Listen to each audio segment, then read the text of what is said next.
Bom dia. Bom dia, professora. Bom dia.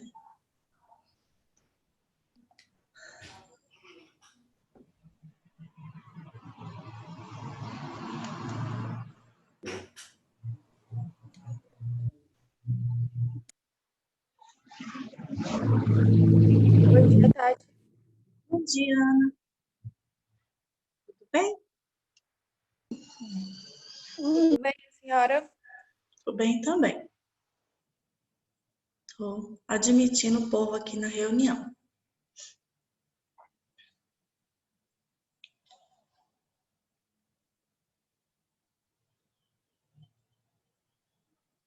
Só temos 5 alunos aqui junto comigo. Também só tem 1 minuto que começou, vou esperar mais um pouquinho, né?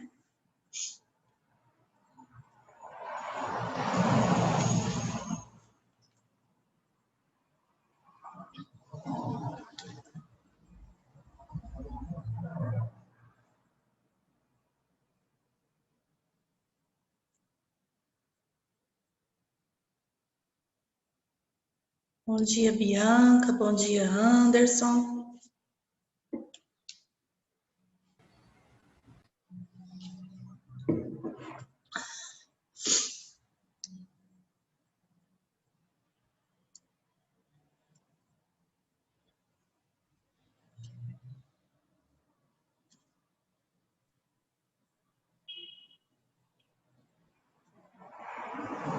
Bom dia, Madalena. Bom dia, professora. Gente, o povo parece que está mais lento do que o normal hoje. O que foi? Não adianta falar que é sexta, porque essa aula sempre é sexta. Sexta-feira, professor, aquele Não. soninho minha gostoso. Não, eu já acabei de falar que esse argumento não ia valer. Eu falei que é sexta e o climinha também contribuiu. Ah, o climinha tá dando vontade de ficar mais tempo na cama, né? Horas. Mas eu começo a aula 10, não é possível. Já deu tempo de ir na feira, arrumar a casa antes da aula. Só que não. Eu também acordo para aula, vocês estão doidos. A minha amiga me mandou um WhatsApp 8h01, acordada? Aí quando eu acordei, eu falei, agora estou. E ela não respondia. Eu falei, por quê? O que está acontecendo? Tá tudo bem? Ela, passei na porta da sua casa e queria conversar com você. Eu falei, de madrugada? 8h da manhã. Não, tem gente que não tem noção, não. Você tá doido?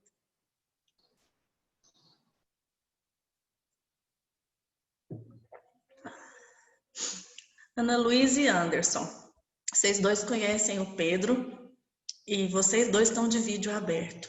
Anteontem ele passou aqui, só tinha 3 alunos de vídeo aberto, mostrando o rosto. Aí ele viu eu dando aula um pouquinho e saiu. Aí quando foi mais tarde, ele chegou no meu quarto e falou assim, eu posso te dar um abraço? Aí eu falei, pode filho, lógico, mas por que ele? Você estava dando aula e só tinha 3 pessoas com o vídeo aberto. Eu fiquei com tanta pena de você e me abraçou.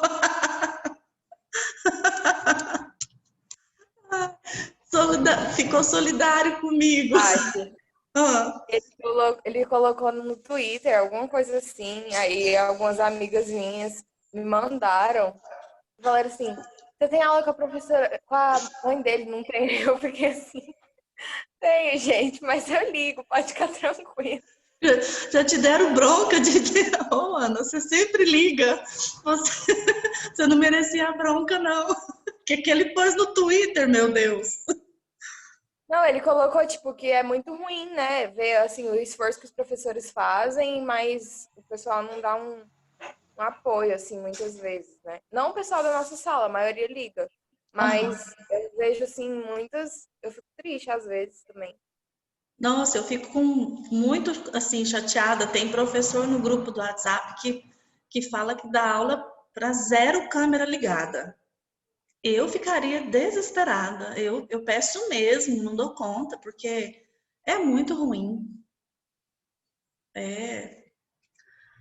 Com certeza é melhor a gente falar olhando para alguém, vendo alguma reação, nem que seja uma cara fechada que não concordou, mesmo que seja uma cabecinha balançando que concordou, sei lá, um sinal de fumaça, igual eu brinco de vez em quando, alguém fala alguma coisa, porque é muito ruim. Dá a impressão que a gente está falando para ninguém quando não se vê alguma pessoa, né? Mesmo que vocês estão com a janela, com o vídeo fechado e ouvindo, mas a impressão que dá é que não tem ninguém, principalmente quando não fala nada.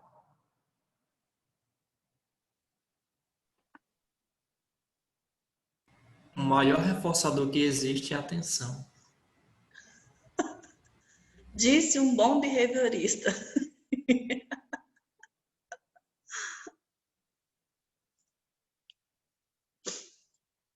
Maior reforçador, Anderson, foi ontem, Dia dos Professores, o tanto de mensagem linda que eu recebi, fiquei toda emocionada, fiquei toda exibida, copiando e colando tudo no Instagram.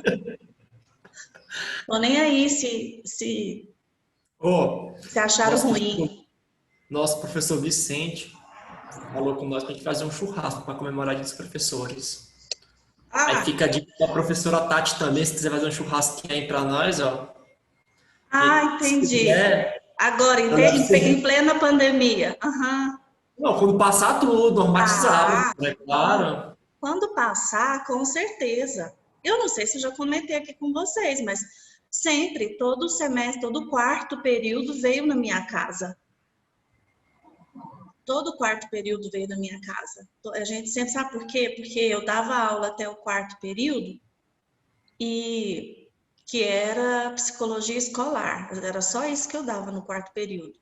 E aí ficava um tempo assim sem eu ver ninguém. De vez em quando eu dava ser psicólogo 7. Por exemplo, esse semestre eu não estou dando aula no sétimo período, eu estou dando ser psicólogo 3 e 4, porque muda bastante. Então, era tipo uma despedida, assim, porque eu só fico com Entendi. vocês até o quarto período, certeza, mas depois é muito incerto. Quem fica comigo no nono e no décimo não é todo mundo, é quem fica comigo no estágio, ou quem me escolhe como orientadora de TCC, mas não são todas as pessoas, né? Então, eu sempre fazia uma despedida de quarto período na minha casa, já fiz com um amigo secreto, já fiz com um cachorro-quente, já fiz com com pizza do gigante, aquela pizza grandona que Sim. tem 50, não sei quantos pedaços. Então, sempre eu fiz, mas aí com essa pandemia já tem 2 semestres seguidos que eu não faço. Não tem jeito. Tá marcado aí, galera. Ó, quando passar a pandemia, no caso da Tati, churrasco, viu? O churrasco é o Anderson que tá falando, porque carne tá um absurdo, tá? A gente come outra coisa. Pão de queijo. Não, queijo também tá caro. Meu Deus, o que que a gente Professor come? do céu, o queijo tá um absurdo. Eu sei, aqui em Ô, casa Tati, tá saindo por eu crio 1,20 ratos. aqui. A minha casa não tem pessoas, tem ratos, bezerros e onças, porque leite aqui em casa não pode faltar, queijo aqui em casa não pode faltar e carne. Ou seja, eu Sim. vou à falência, né? Não tem jeito. Eu vou à falência. Ô. Ou esses homens arrumam um jeito de mudar e cuidar da vida deles logo, ou eu não vou dar conta não. O que é isso? Trabalhar para comprar carne para esses homens comer.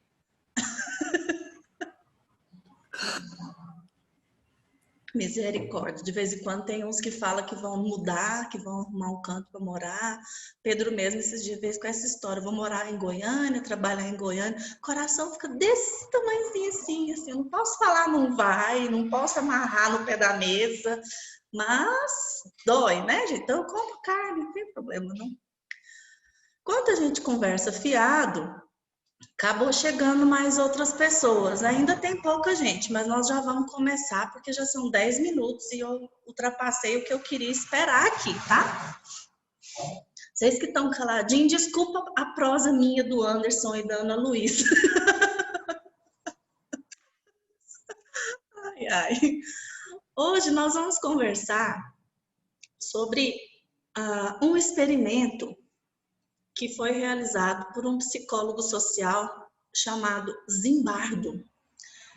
Esse experimento é muito conhecido, ele deu errado, né? A gente sabe que ele ultrapassou os limites da ética e deu muito errado, tanto é que ele teria que ter uma duração maior e com 6 dias a experiência teve que ser encerrada. Vou apresentar para vocês esse experimento, por que que o Limbago fez esse experimento, por que que deu errado e baseado em que teoria que ele iniciou esse experimento. No livro de Psicologia Social do David Myers, esse aqui, lá na referência bibliográfica que eu coloquei para vocês, ele vai explicar sobre desempenho de papéis. O que é desempenho de papéis? Ops, espera aí que o computador escureceu aqui, gente. Deixa eu colocar o trem na tomada. O trem, para os mineiros, é o carregador. Só um minutinho.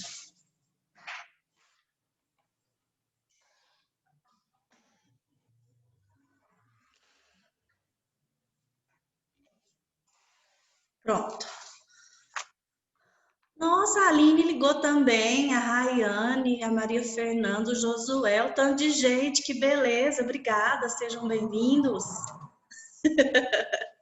A Aline é a inédita, a Maria Fernanda e a Rayane e o Josué já ligavam, mas a Aline é inédita, valeu, obrigada. Ontem eu estava dando aula, Rayane, citei um exemplo a seu respeito, mas não disse seu nome, tá? Porque tem uma aluna que estava assistindo a aula do Tocantins e falando assim que estava tão bom na casa dela. Eu falei, eu tenho uma aluna que está achando bom demais, que ela está perto da filhinha dela. E contei que eu já vi você fazendo videochamada e chorando quando está longe dela. E agora você está pertinho. Aí, Nossa, nem fale. Agora só aumenta, porque quando voltar, né, parece que a saudade visual vai aumentar. é todo um processo de adaptação de novo, né, Rayane? É, tudo de novo. Eu fico imaginando para ela, principalmente para sua filha, para a criança deve ser mais Nossa, difícil ainda. ela quer ir, mas não quer ficar longe da avó. Ela não quer ficar sem eu e não quer ficar longe sem a avó. Então, Tadinha, ela tá dividida. tá. Mas ainda bem que é um processo que é uma fase. Você tem que falar para ela que vai passar, né? Você está procurando o seu desenvolvimento. Eu penso que você tem que ter em mente não ter culpa, tá? Você está dando exemplo para sua filha de garra, de vontade, de esforço para conquistar uma posição, uma profissão, tá? Então, não tenha culpa. Continue seus estudos, que ela vai perceber isso quando ela for mais madura. Então, gente, falando de desempenho de papéis, que teoria é essa? O que é papel? Essa palavra, papel, não é esse papel aqui. É o papel no sentido de, quando a gente fala de teatro, ou a gente fala de cinema ou televisão, alguém pergunta assim, qual que é seu papel nesse filme? Qual que é seu papel nessa peça? Ou seja, se refere ao personagem que a pessoa vai representar. Então, a palavra papel define a pessoa dentro de uma posição social, tá? Não, ela é retirada do contexto do drama, do teatro, mas quando a gente fala dentro da psicologia social, o que é papel? Ela está se referindo às ações que uma pessoa tem que ter para desempenhar aquele papel. A gente já falou sobre papel social lá na aula de desenvolvimento. Falei para vocês que a gente tem papel de mãe, papel de filho, papel de professor, papel de aluno, papel de consumidor, de motorista quando está no trânsito, que a gente faz essa disciplina junto também. Enfim, nós desempenhamos vários papéis sociais.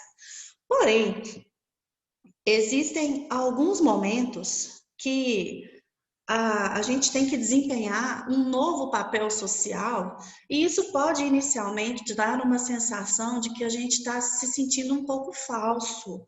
Causa um certo desconforto até a gente se adaptar àquele papel. Pensa aí na época em que você assumiu, por exemplo, um novo papel na sua vida. Talvez os primeiros dias de aula na faculdade, ou os primeiros dias de aula, os primeiros dias de experiência num novo emprego. Quando você chega num lugar que você não conhece as pessoas, você não conhece aquele ambiente ainda, nessa primeira semana aí, você pode ter sentido uma super sensibilidade, assim, você fica, talvez você é uma pessoa comunicativa, extrovertida, mas mesmo assim você ficou inicialmente mais retraído até se ambientar, até entender que ambiente era aquele que você estava começando a participar. E você tem que agir com coragem, com maturidade, para não ficar igual lá no ensino médio. Quando a gente é criança, quando é adolescente, é mais difícil ainda chegar num lugar novo, que não conhece ninguém, e se adaptar. Aí, quando é adulto, a gente já não pode demonstrar essa insegurança, essa incerteza. A gente já tem que ter uma postura de mais maturidade, um pouco mais confiança em nós mesmos. Então, o papel, ele começa desse jeito, o novo papel, ele traz um certo desconforto, até que você começa a conviver, e vai ficando automático, vai ficando natural na sua convivência. E, principalmente, você percebe que, de repente, acontece alguma coisa diferente, que você nem esperava nesse novo lugar, nessa nova fase, e você percebe, nossa, então realmente eu faço parte dessa convivência, eu faço parte desse grupo social. Então, você percebe que esse novo papel já se ajustou em você, você já se sente confortável. O livro chega a dizer, é como você se sentisse já dentro de uma calça jeans velha e uma camiseta velha. É confortável demais uma camiseta velha, né, gente? Então, é desse conforto que o autor do livro está falando. Um estudo foi realizado, então, pelo Felipe Zimbardo. Ele queria descobrir como é que as pessoas se inserem nesses novos papéis. Como que as pessoas adquirem as características desses novos papéis?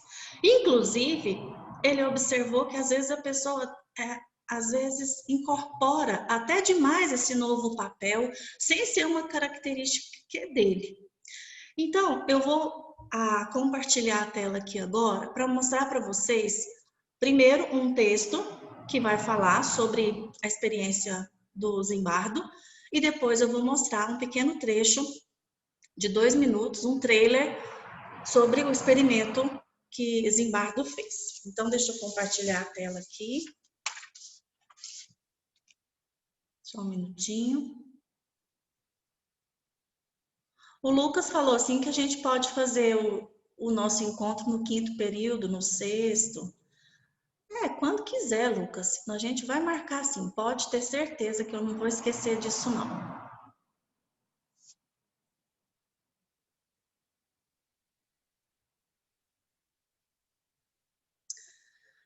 O Zimbardo, gente, ele fez uma experiência que é conhecida como o experimento da prisão de Stanford.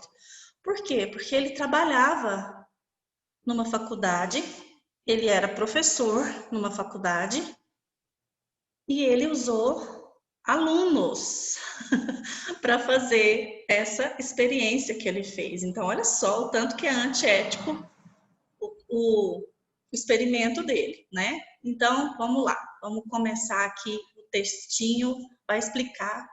Esse é o Zimbardo. Ele era professor lá na Universidade de Stanford desde 1968. Olha só, gente, em 2003, ele ganhou um prêmio Nobel de Psicologia. Por incrível que pareça, depois de ele ter feito a burrada toda que ele fez em 71. Em 2005, ele também fez uma fundação, participou de uma fundação que chama Foundation Prize. Atualmente não. Em 1971, ele trabalhou numa experiência chamada Experiência da Prisão de Stanford. Ele queria entender o que, gente? A relação dos guardas, dos carcereiros e dos presidiários, das pessoas presas, e os abusos que existem em relação ao poder, em relação à autoridade. Então, em 1971, Diga-se de passagem, meu ano de nascimento. Ó, quase 50 anos. Um grupo de psicólogos liderados por ele colocou em prática uma experiência. Que experiência foi essa? Eles simularam em alguma parte da faculdade de Stanford, eles fizeram algumas salas parecer uma prisão.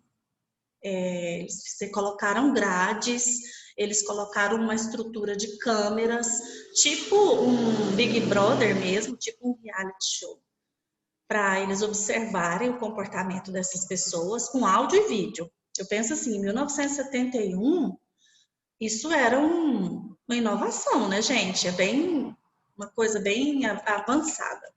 E aí ele sorteou, ele simulou uma prisão e ele fez um sorteio meio escolhido de quem que ia fazer o papel de guarda e quem que ia fazer o papel de prisioneiro. Esses estudantes, eles foram voluntários. Eles não foram obrigados a fazer isso. E as características psicológicas deles eram semelhantes, né? Eles fizeram uma série de entrevistas. E o que ele queria? Ele queria estudar qual que é o efeito psicológico de uma vida na prisão. O que um indivíduo sente, ou se isso pode mudar a vida, né, de um ser humano.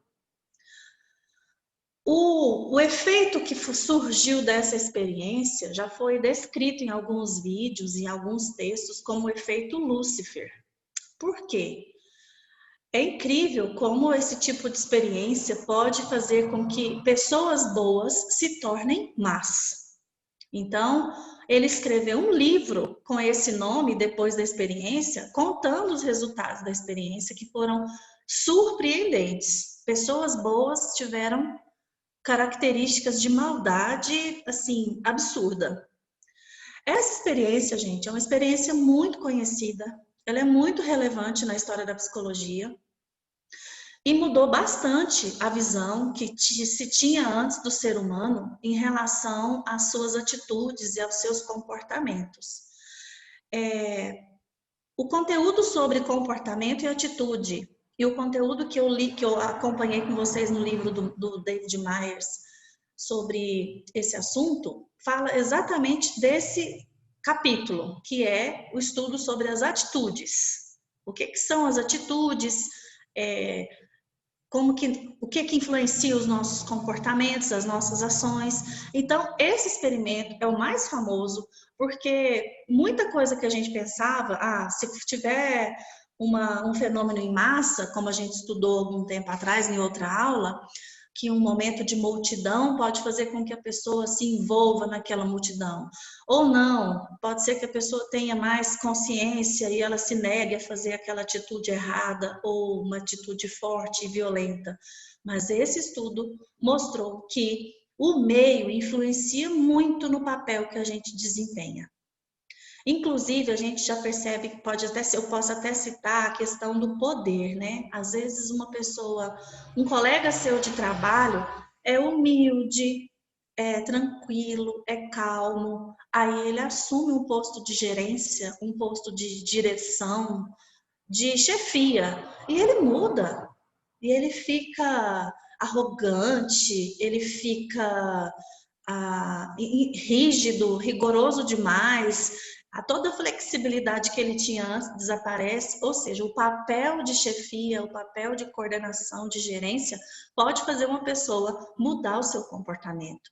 Então, isso é muito sério. Papéis sociais podem influenciar na nossa vida. Inclusive, tem algumas indagações para a gente conversar aqui, antes de eu continuar o estudo de desembargo, né? O que vocês acham que leva uma pessoa boa a agir com maldade? Então, aqui a gente está falando de dois pontos, né? O bem e o mal. Uma pessoa que é boa agir com maldade.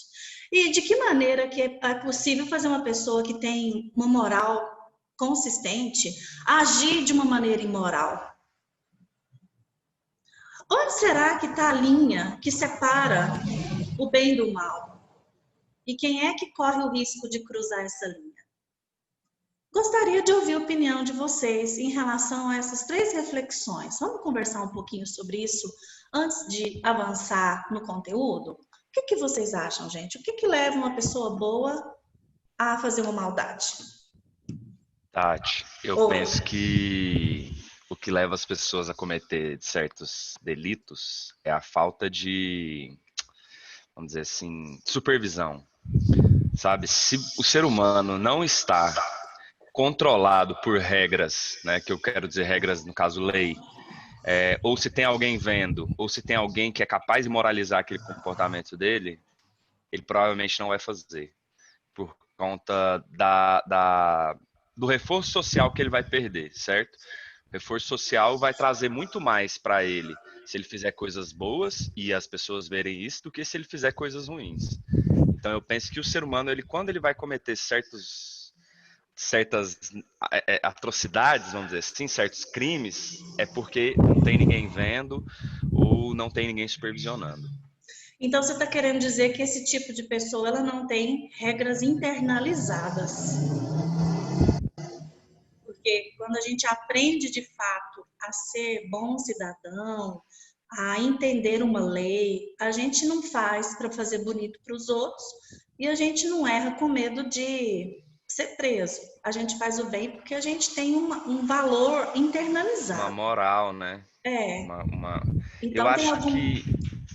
Pode falar, tá? Desculpa. Será que tem algumas pessoas que têm essas regras menos internalizadas do que outras? E o que é? Na verdade, eu acho que elas têm as mesmas... não são as mesmas regras, mas ela tem regras diferentes que são tão fortes quanto as morais, entendeu? É aquele lance de que, eu achei uma carteira no chão, cheia de dinheiro. Se eu deixar essa carteira aqui, outra pessoa vai vir pegar. Então, eu não vou pegar? Uai. Eu não vou jogar lixo no chão, ou não vou jogar a bituca do cigarro, mas se eu não fizer, outra pessoa vai fazer. Entendeu? Eu vejo que pessoas que cometem, eu penso, né, assim, que pessoas que cometem esse tipo têm esse tipo de comportamento, elas têm essas regras muito bem estabelecidas na vida dela, só que são regras completamente opostas ao que diz a moral e os bons costumes, vamos dizer assim, para a gente conseguir conviver em sociedade. Adorei o exemplo e vou pegar. Quem aqui pensaria diferente do Josué? Achou uma carteira cheia de dinheiro no chão. E aí? Eu quero saber o que vocês iam fazer. Depende. Eu penso parecido com o Josué, porém o que interferir era a cultura. A cultura. Porque o exemplo da carteira, você falou aqui no Brasil, em outros países seria diferente. Sim, a cultura. A contribuição, a distribuição da riqueza, aí sim, não agiria como maldade, ou agiria como fosse propósito de ajudar e encontrar quem perdeu a carteira. Anderson, a cultura é tão diferente, você tem razão, ela influencia tanto. Mas eu posso trazer um ponto de vista? Pode. Quando eu completo, você falou sobre leis que regem para distinguir o que é o bem e o mal, se pega algumas tribos afastadas, tem poucas leis, mas todo mundo convive de um aspecto diferente, igual aqui fora, para nos proteger. Outra questão sobre a moral e a imoral, em termos de, como posso falar, comportamental. Um exemplo que nós temos é sobre o nosso Congresso, sobre uma política de pessoas que vão para lá falar que eu tenho a moral, eu falo pelo bem do povo, falo como o povo fosse um povo homogêneo, chega lá e encontra horrores. Mas eu acho muito bem sobre maldade e tudo, em relação ao contexto onde vive, professora. Essa questão cultural, eu tenho um exemplo para dar, para contar. Quando eu estava na minha experiência de viagem que eu fiz na França, que eu fui fazer um curso lá, teve um dia que eu fui fazer umas compras, né? Eu comprei algumas coisas, eu comprei um presente para os meus filhos, eu comprei roupa, eu comprei várias coisinhas. Então, eu tinha umas 3, 4 sacolas dessas de papel, bonita, de loja, né? E eu comprei no intervalo de almoço. Então, eu voltei para a sala de aula e pus no cantinho da sala e assisti a aula. O que aconteceu? No final da aula, eu fui embora e esqueci essas sacolas lá. Se fosse aqui no Brasil, eu nunca mais veria. Gente, quando eu cheguei, no outro dia, as sacolas estavam exatamente no mesmo lugar. E a sala estava limpa. A pessoa da limpeza limpou a sala, organizou a sala. Sabe quando levanta a sacola, limpa e põe no mesmo lugar? Estava lá, sem mexer, com tudo que eu tinha comprado. Ah, a minha carteira estava dentro. Estava lá. Gente, se fosse aqui no Brasil, talvez as sacolas de compra estariam, talvez a carteira estaria mais vazia, talvez eu não encontrasse nada. Então a gente percebe que realmente é uma questão de cultura. No Rio de Janeiro, você não pode, quando você está na praia, você não pode deixar suas coisas na cadeira de sol, seu celular, seu óculos de sol e tomar um banho no mar. Quando você voltar, não tem nem a cadeira, né? Não tem óculos, celular, cadeira, não tem nada. Então, sempre é quando as pessoas vão, elas dividem. Vai uma pessoa, depois vai outra, sempre fica alguém para guardar os objetos. Isso é uma questão cultural, é uma questão de, realmente de educação, de ponto de vista, de forma de criação. E isso passa pela questão do país, da nacionalidade também. Tati, eu pensei assim dessa forma porque na aula de direitos humanos a professora falou uma coisa que me deixou muito, muito curioso, que você vê como é que eu vou te dizer, a qualidade da sociedade em que as pessoas vivem pela quantidade de leis que aquele país tem. Ou seja, se você tem um país repleto de leis, você tem que ter lei para obrigar o cidadão a fazer determinada coisa. Você tem que ter uma lei para o cara não roubar, o cara não jogar lixo no chão. É porque essa sociedade ela já está fadada ao É fracasso. ridículo, não é, gente? Tem É, que ter uma lei para você dar lugar para uma pessoa idosa no ônibus. exatamente, entendeu? É uma coisa que não devia ser obrigatório, É triste, né? né, Por Josué? lei, legalmente. Deveria ser um ensinamento da Natural. mesma natural, uma coisa do ser humano mesmo. Porém, que Entendeu? ninguém E nunca aí pensa na é onde que a educação. cultura vai diferenciar. No meu ponto de vista, é onde que essa cultura que a gente vive brasileira, ela nem pode ser comparada com uma cultura europeia, até por conta de tempo de democracia, né? A Sim, democracia do Brasil é muito mais nova do que a de outros países. Então a sim. gente está ainda meio que no berço comparado a esses outros lugares. Então eu, eu vejo que é uma sociedade que não vai ter tanta evolução nos próximos anos e não chega nem perto, nem pode ser comparada com uma cultura de outro país. É verdade. Não é justo, não é justo.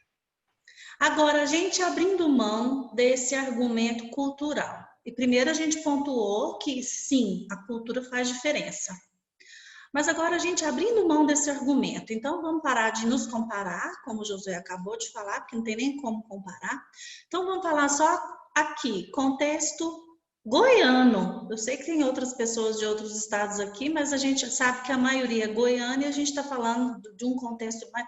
Se eu for falar brasileiro, ainda tem diferença entre culturas e costumes de acordo com algumas regiões. Mas vamos falar do goiano. O que faz uma pessoa boa, gente, agir com maldade? E a questão da carteira, encontrar uma carteira no chão, a gente está falando de ética, a gente está falando de moral, mas não é uma maldade. A maldade seria bater, a maldade seria judiar de outra pessoa, maltratar outra pessoa. Então, assim, no sentido da linha tênue que separa o bem do mal. Por que algumas pessoas cruzam essa linha? Eu tenho um exemplo para dar essa resposta, mas eu queria que vocês pensassem um pouquinho nisso.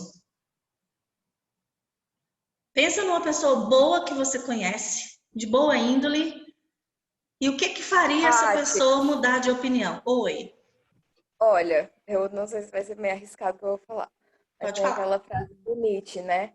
Que o que acontece por amor está sempre além do bem e do mal. E eu acho que as pessoas às vezes se submetem a algumas situações justamente por precisarem defender alguma coisa que elas creem ou alguma pessoa que elas prezam muito, né? Isso. Eu acho que isso tá bem assim no que leva uma pessoa a cruzar essa linha. Exatamente. Era esse exemplo que eu ia dar. Acho que já falei desse exemplo com vocês antes. que eu sou contra, por exemplo, a pessoa pode ser contra a pena de morte. Nossa, é um absurdo matar, ninguém tem direito de tirar a vida de ninguém. Ah, mas é um bandido. Não, mas ele cumpre lá uma pena, uma prisão perpétua que seja, mas ninguém pode matar. Deixa mexer com um dos meus filhos. Deixa entrar na minha casa e maltratar um cachorro meu. Eu acho que eu sou capaz de matar. Na hora da raiva, na hora da defesa, na hora do momento ali, gente, uma pessoa boa, que tem moral, que tem bons conceitos e princípios, pode agir de maneira má, com certeza, com esse Tati, conceito que a Ana Luísa colocou. Oi, mas Josué. deixa eu te fazer uma pergunta. Nesse contexto que você falou, por exemplo, se alguém entra na sua casa, faz alguma maldade com seu filho e tudo mais, será que matar seria um ato de maldade?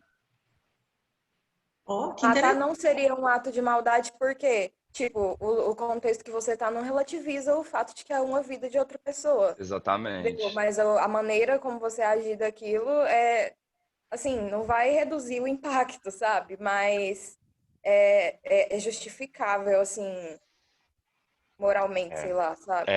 Exatamente, justifica, né? E aí é Eu, que eu penso, se realmente isso pode ser enquadrado como uma coisa ruim. é Porque enquadrado, Josué, porque é crime. não, tá, sim, mas é crime, não tem jeito. Mas, de qualquer forma, se a gente for partir para o lado apenas social moral, não social legislativo, vamos dizer assim, Uhum. teria, é igual a Ana falou, sabe, as pessoas olham e falam, pô, mas são os filhos dela, entendeu? As pessoas Exatamente por isso que a justificam. lei dá margem para legítima defesa, a lei dá margem para atenuar a pena quando o crime é feito no furor da emoção, né? Tudo isso atenua a pena, tudo isso vai depender da capacidade do advogado de defesa para até inocentar esse réu. A mesma lei que diz que matar é crime, ela pode ser usada para me acusar nessa situação e um advogado de defesa bom, ele pode usar essa mesma lei também para falar o contrário. Então é quando a gente percebe que a forma de interpretar um texto, que a lei é um texto, é uma leitura. A forma de interpretação ela pode ser feita de tantas maneiras. Depende de quem vai testemunhar. Aí eu acho tão legal quando eu vejo esses filmes que tem júri, que tem tribunal, né? É, Porque aí vai trazer a testemunha. Aí se o povo de lá, do criminoso morto, traz a mãe dele e a mãe conta a historinha de quando ele era criança e chora porque é mãe, é filhinho. Isso vai levar um ponto para o lado de lá. Aí o advogado de cá chama as pessoas que me conhecem, chama meus alunos, chama os meus familiares para testemunhar. Não, ela é uma pessoa que nunca faria isso, não. Vai acabar meu tempo, eu tenho que acabar esse link, depois a gente volta. Peraí.